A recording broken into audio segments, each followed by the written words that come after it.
everybody. This is Anne DeGheest from Anne Insights, and it is Friday, August the 14th, and this is my first video about the epidemiology.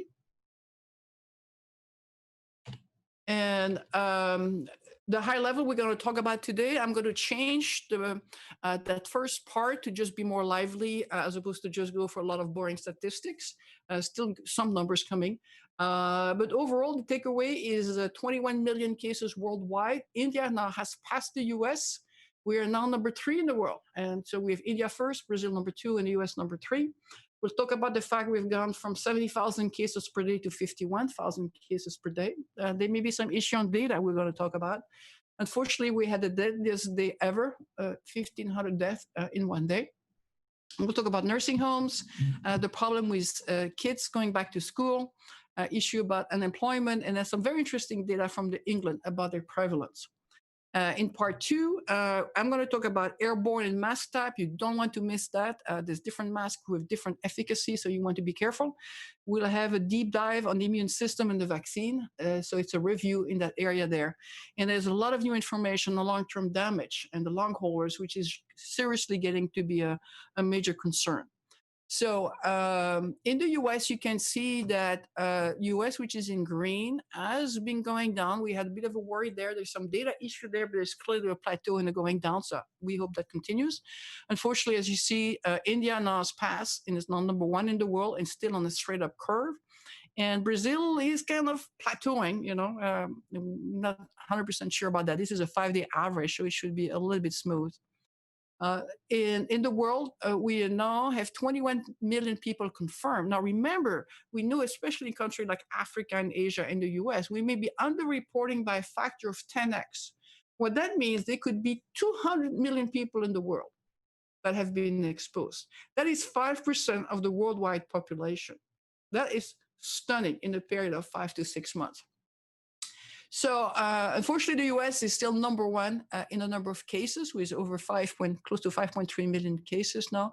Brazil now is strongly at 3.2, and then India is 2.5, but will probably pass Brazil in the coming weeks.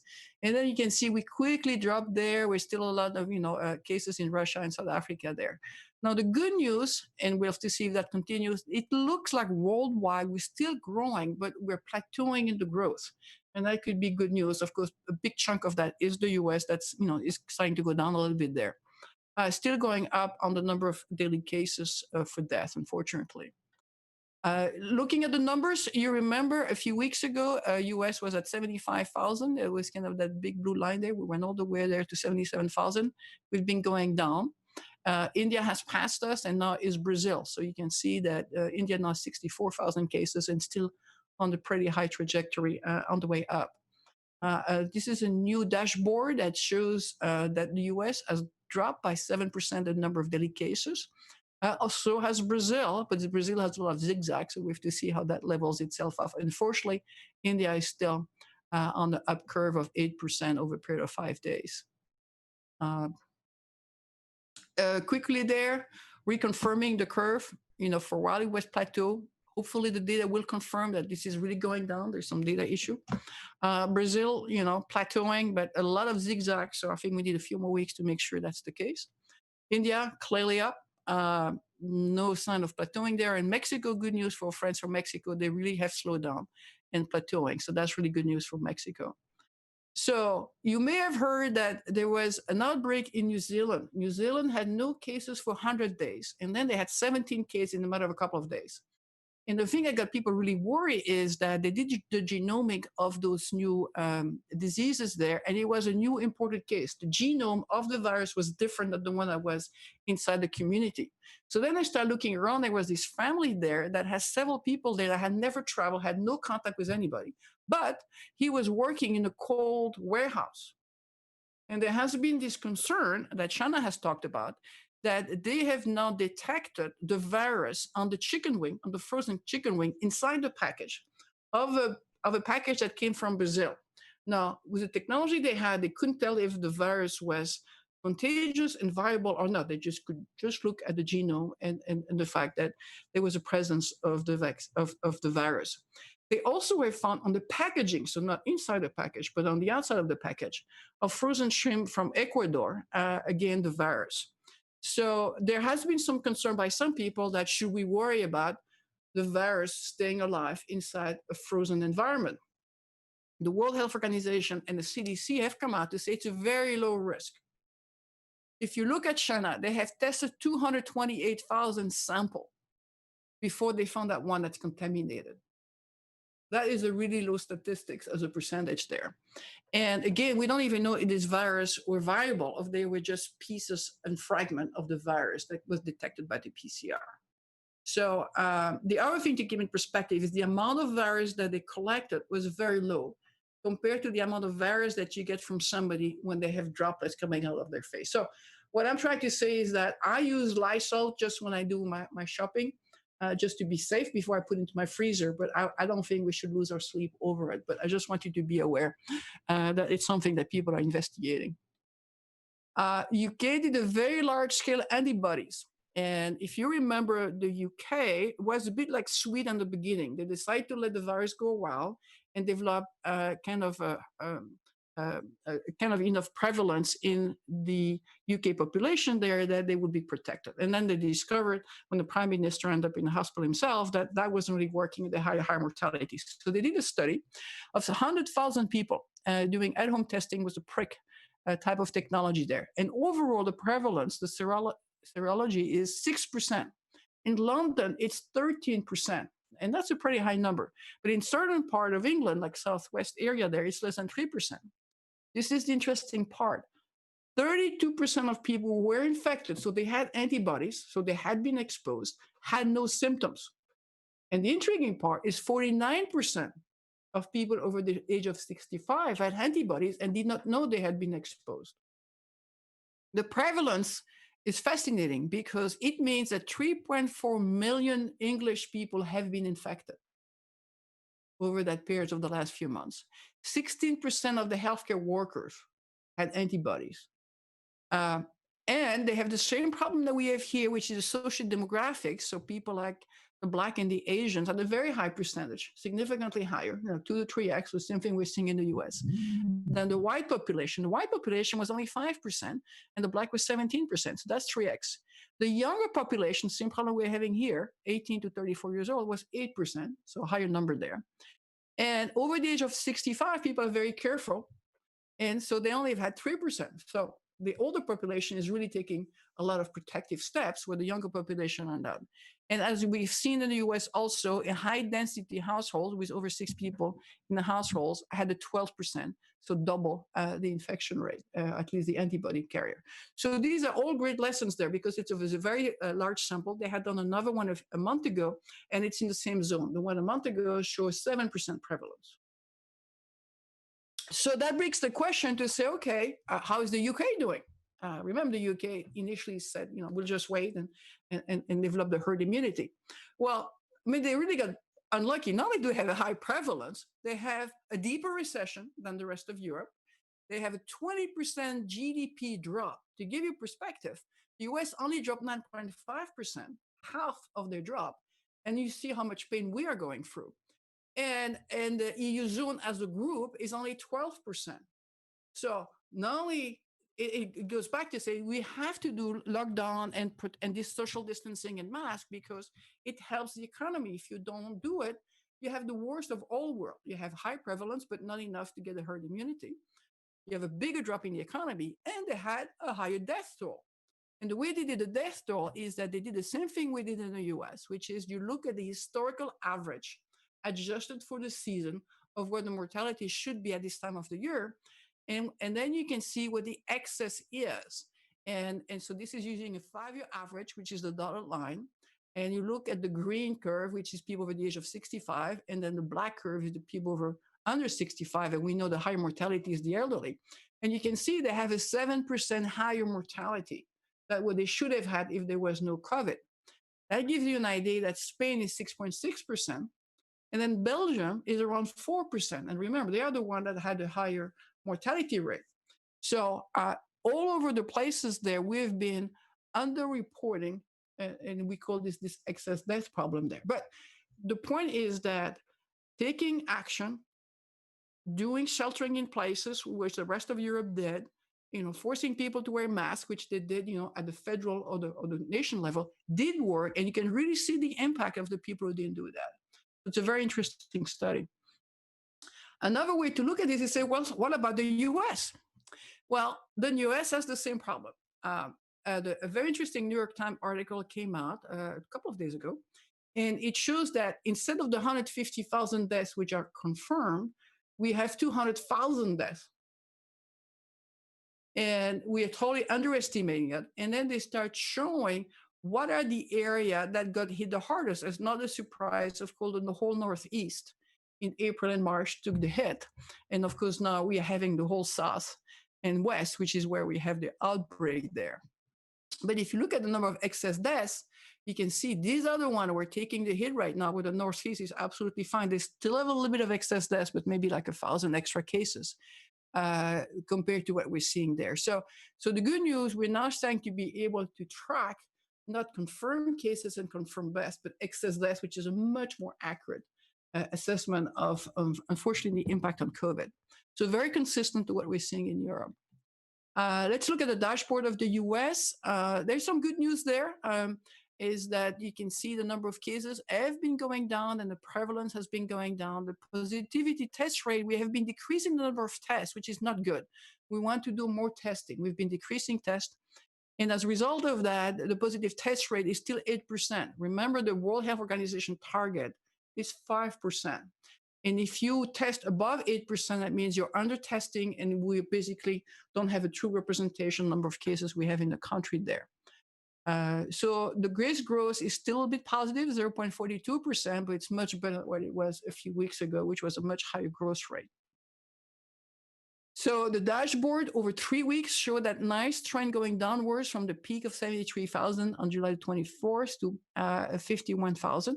Unfortunately, on the mortality, we had this really big peak a couple of days ago at 1,500. We have been averaging over 1,000 deaths per day for the last couple of weeks there. So we're paying the price of 3 to 4 weeks delay from the surge in the cases to the mortality rate, with the delay that having to go to the hospital there. So total cases, US is 5.3 million cases. That is a stunning number, because remember, we are under-reporting, which means it could be, maybe 30 to 50. We don't really know what that delta is, but it's significantly more than 5 million cases. California passed 600,000. That unfortunately is a magical number that we don't want to repeat. Florida is coming very quickly behind us, and so is Texas. And so these three states are really driving the surge right now. In the number of deaths, we're 167,000 deaths. You can see there's a number of cases going down, so hopefully that continues. In the daily cases, we still have a lot of area there in the southeast that's still very hot. And the way they developed this graphic there is if you have more than 25 daily cases per 100,000, which is a very high community spread there. And then you can see in green is the northeast, which is less than 1 cases per 100,000. The yellow is the New Jersey, New York area there, which is 1 to 10 cases. But really, we have the hot area there. Unfortunately, California is still in the orange zone there. So the whole southeast is still the problem. California outbreak is now 600,000, and we had that massive data lab record backlog we discussed last week, where they didn't have the certificate right, and then there was misreporting. Anyway, they missed 300,000 tests that did not get reported. And so you can see that really that date wasn't right. That was the data problem. And yes, we are a little bit on a flat downward curve, but I think we need a few more data points just to make sure that that's correct. And unfortunately, the death rate, we are paying the price of that growth here 3 to 4 weeks later. There, so we still have an increase in the death rate. Now, can we trust the data? And I'm trying to be apolitical here, so I'm not trying to make any party there. But it has been reported, if you remember, that on July the 15th, the White House asked HHS to stop the hospitals to send all their data to CDC, which historically has been collecting all the data from CDC, to get to a new website, managed by a private contractor. And the problem is, since then, there's over a week of lagging of the information. So what you're seeing today is really what happened a week ago. Okay? And that's an issue there because we're trying to drive school reopening and business reopening. So it's really important to get the data to be accurate. In addition to that, there was a letter signed by the 34 top health experts in the US. And that was signed and posted in the New York Times. And these are the top experts in healthcare infection control practice, which is the committee that is advising the CDC and HHS on infection control. So these are really people who should know what they're talking about. And what they request us is to allow the CDC to track again the data because they have a system in place. They know how to do the quality checks. They know how to clean the data there. They say that since the bypass, where the CDC no longer has access to this data, it has placed an undue burden on hospital because all the data has to be entered manually and it's significantly more data than before. And there's some serious consequences and concern about the data integrity. And that could just be getting the data and cleaning it up and hopefully not more than that. In addition to that, there's a group called the COVID Tracking Project. And they have identified major discrepancy and problem with the data that has been reported. And where there's abnormal low count after high count, I mean, which shows that the data is not very reliable there. And so their warning is that, yes, it looks great, but we are not sure we can trust the data. And that's a really big concern. And it's because we do need quality data to help the Department of Health of every state, every county to make the right decision. So it looks good, but we want to be cautious. Testing has gone down, which is not good. There's a bit of a surge there. So again, but there's this issue about the data reported there. So that may be the backlog of California that just got reported. So we need to make sure that this is consistent, but we want more testing. We want the testing to go up, not down. And as a result of that, the positive rate, is 7 to 8%. Again, different data sets, different numbers. Nursing home. I want to chat a little bit about nursing homes. 41% of the deaths in the US are from nursing home, but these are only 8% of the cases. That means their mortality rate is extremely high. They have infected 362,000 people in 16,000 facilities, and they've had 62,000 deaths. And that's not only the residents, but also the worker. And you can see the numbers here by the states. And New Hampshire, it's 82% of the deaths reported are in nursing home. So very high numbers there. And then there's the problem that some states don't report the nursing home deaths into their cases. And then there was another problem in New York, for example, which has half the mortality rate in nursing home because they only report the one where they died in their bed in the nursing home, but they don't report the people who got transferred to the hospital and died in the hospital. So what I'm trying to say gently here is that that number is probably higher. And we need to really take action to protect this nursing home. For example, the CDC gave them a point of care diagnostic test, but didn't give them access to the supplies, the reagents, and the personnel training to use them. So we really need a concerted efforts to go after the nursing home at the CMS level. This shows you the fatality rate. A fatality rate in the US is around 3%. This is the medium case in nursing home. It's 16%. It's roughly 5 times more. You have 5 times higher chance of dying if you're at a nursing home.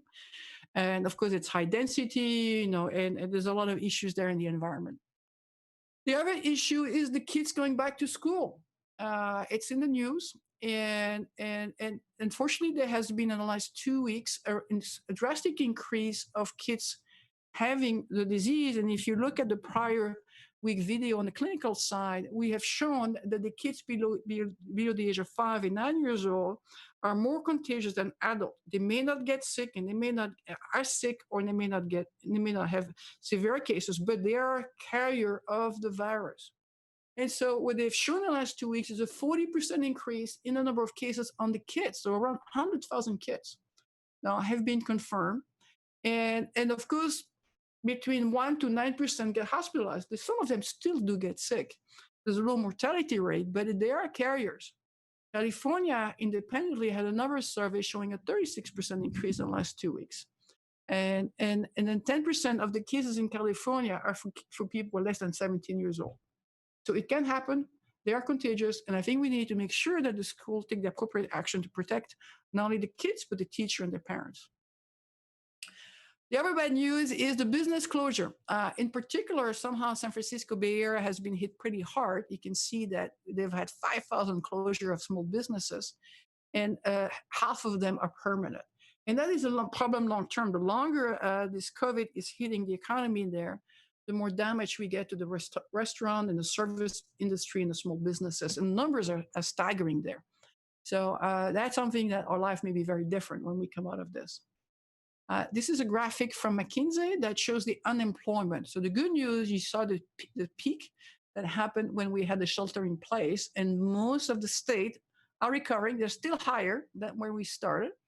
There are a few states here, 5 or 6 of them, like Arizona and Colorado, that are on the way up. But that's a nice graphic there to just get a feel for how the economy is rebounding in a certain area there. Most of the big hit is non-agricultural, private, and self-employed. So again, that small service business industry there is taking the hardest hit.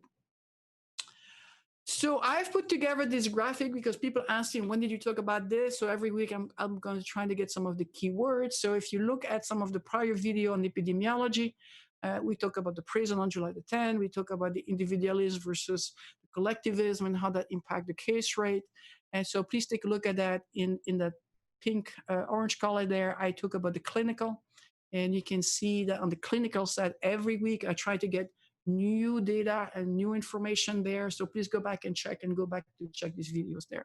So I really want to thank you for listening to this first video. Make sure you check the clinical video. We have a lot of information today, and stay safe.